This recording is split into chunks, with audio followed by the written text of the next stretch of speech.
안녕하세요. 오늘은 조선의 신분제도에 관해서 알아보겠습니다. 신분제도는 어떻게 확립이 됐을까요? 여러분, 조선 신분제도는 몇 개가 있었겠습니까? 신분의 계층이. 보통 우리가 4개라고 그러죠. 그죠? 그러나 조선은 법으로는 신분은 2개밖에 없습니다. 뭐냐, 그러면 바로 양인과 천인 2개로 나눠지게 되죠. 왜 한자로 적어놨죠? 바로 양과 천, 양인과 자유민인 양인과 그 다음에 비자유민인 천민. 법으로는 2가지밖에 없습니다. 천민 아니면 전부 양인이었죠. 이 바로 조선의 신분제도가 그렇게 운영됐습니다. 그러나 실제로는 어때요? 실제로는 보면은 양반과 중인이 신분 계층으로 자리 잡아버립니다. 그러다 보니까 그러니까 천민 아닌 사람은 전부 다 양인인데 그 양인에서 양반 중인이 따로 떨어져 나가버리게 되죠. 그러다 보니까 양반을 중심으로 하는 지배층과 그 다음에 비지배층인 상민으로 구분이 되는 그런 신분 구조가 되어버립니다. 그래서 양반, 중인, 상민, 천민의 이런 4가지 신분으로 구성이 되죠. 그래서 이것을 다르게 뭐냐 하면 바로 양반과 상민으로 나눠진다고 해서 이것을 반상이라고 합니다. 바로 양반과 상민으로 나눠지게 됩니다. 그래서 법으로는 양천제이지만 실제로 운영되는 것은 바로 반상제로 운영이 됐다고 볼 수가 있죠. 자, 그러면 그 중에 첫 번째로 양반입니다. 양반은 관직에 종사하는 사람들을 양반이라고 합니다. 원래 양반은요, 그 관직에 있는 사람, 다시 말하면 이 양반은 직업이었습니다. 그랬는데 나중에 실제적으로는 신분으로 굳어지게 되는데요.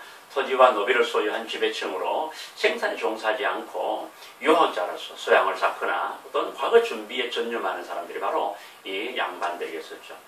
그리고 이들은 과거라든가 음서, 천거를 통해서 주요 관직을 차지하고 또 국역을 면제받습니다. 그리고 관료가 되어서 정책 입안에 참여하는 그런 계층들이 바로 이 양반이 됩니다. 이게 바로 첫 번째 신분이고, 두 번째 신분은 바로 중인입니다. 중인은 넓게는 양반과 상민, 그러니까 양반과 상민의 중간에 있어요. 그러니까 가운데 중자를 써서 가운데 속하는 계층이다라고 알게 되고, 그러나 좁게 말하면 우리가 중인이 그러면은 기술관들을 말하게 됩니다. 이렇게 이제 중인을 이렇게 볼 수가 있는데, 근데 그 중인에는 관청의 서리라든가 향료와 같은 그런 하급 관리들, 그 다음에 또 이제 역관이라든가 의원 등 바로 기술직에 종사하는 사람들, 그 다음에 또 양반의 첩의 자식, 이들을 우리 서리라고 그러죠. 이 사람들이 바로 여기에 중인에 속하게 됩니다. 그리고 이들은 같은 신분끼리만 혼인을 합니다. 양반과 할 수도 없고, 그렇다고 해가지고 또 상민과도 할 수도 없고, 그렇죠. 그래서 이들은 대부분이 기술관이기 때문에 직역을 세습하는 경우가 많습니다. 뿐만 아니라 이들은 경국대전에서 보면은 이 차별법, 이것이 법으로 만들어지게 됩니다. 이 태종이 이 서울에 대해서 굉장히 하여튼 좀 어려움을 많이 당했었죠. 서울 때문에. 그래서 그 뒤에 바로 이 서울을 법으로 차별한다고 하는 그런 법을 바로 만들어가지고 경국대전에 아주 명시가 되어 있죠. 여기는 이들은 문과에 응시할 수도 없었던 것이 바로 이 중인들의 생활, 서울들의 생활이었습니다. 자, 그 다음에 우리가 가장 일반적인 것이 바로 상민입니다. 상민은 평민이나 양인으로 불렸는데 농민, 수공업자, 상인, 또 신랑, 여천 이들이 여기에 속한다고 볼 수가 있습니다. 그래서 농민들은 가장 대표적으로 대부분의 상민의 구성은 바로 농민들이죠. 이들은 조세, 공납, 엽을 부담하게 되고 법적으로 과거 응시에 아무런 제한이 없습니다. 그렇긴 하지만은 실질적으로 과거 응시하기는 어렵죠. 그죠? 과거 심리 굉장히 어렵습니다. 그렇기 때문에 오랫동안 공부를 해야 되는데 농민들이 자기 삶이 있어서 어떻게 할 수가 없죠. 그죠? 그래서 그러나 이들은 대부분이 그렇기 때문에 이들은 기술관이라든가 무반으로 진출하기도 했었습니다.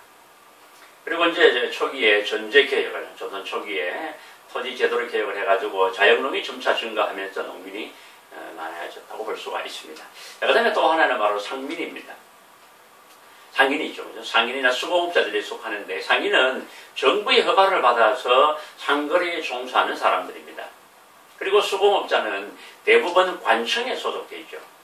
관청에 소속되어 있으면서 관청에서 필요한 물품을 만든다라고 하면은 가서 생산해야 됩니다. 그리고 관청에서 필요한 물건을 만들고 그 나머지, 예를 들면 뭐 100개를 만들으라고 하는데 150개를 만들었다 그러면 100개를 관청에 주고 나머지 50개를 판매해서 자기 생계를 유지했던 그런 사람들이 바로 수공업자들입니다. 그러나 조선시대는 농번억상 정책으로 농민보다 아주 낮은 대우를 받았던 사람들이 바로 이 상인이나 수공업자가 됩니다. 그 다음에 상민 중에 또 하나 계층이 바로 계층이 아니라 또 하나 종류의 사람들이 신량역철이라고 합니다. 한자로 적어놨는데 그러니까 신분은 양인인데 역하는 일이 천한 사람들입니다. 양인은 신분이지만은 천역을 담당하는 계층이죠. 가장 대표적으로 왜 가끔씩 TV 보다 보면은 뭐 죄인을 벌할 때 오픈하려고 권장 때리죠, 그죠? 그 권장 때리는 사람도 양인입니다. 누가 그걸 하려고 하겠어요? 그래서 이런 사람들은 바로 신량역전에 속합니다. 그 다음에 배에서, 그러니까 수군이죠, 그죠? 배에서 노를 젓는 사람들, 뭐 이런 것. 그 다음에 횃불, 봉수 담당하는 사람들.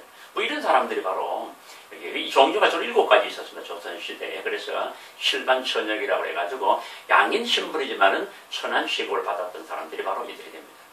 자, 그 다음에 또 천민입니다. 천민 그러면 가장 대부분이 바로 노비죠. 대부분이 노비가 되는데 이들은 재산으로 취급이 되고요. 매매나 상속이 가능했습니다.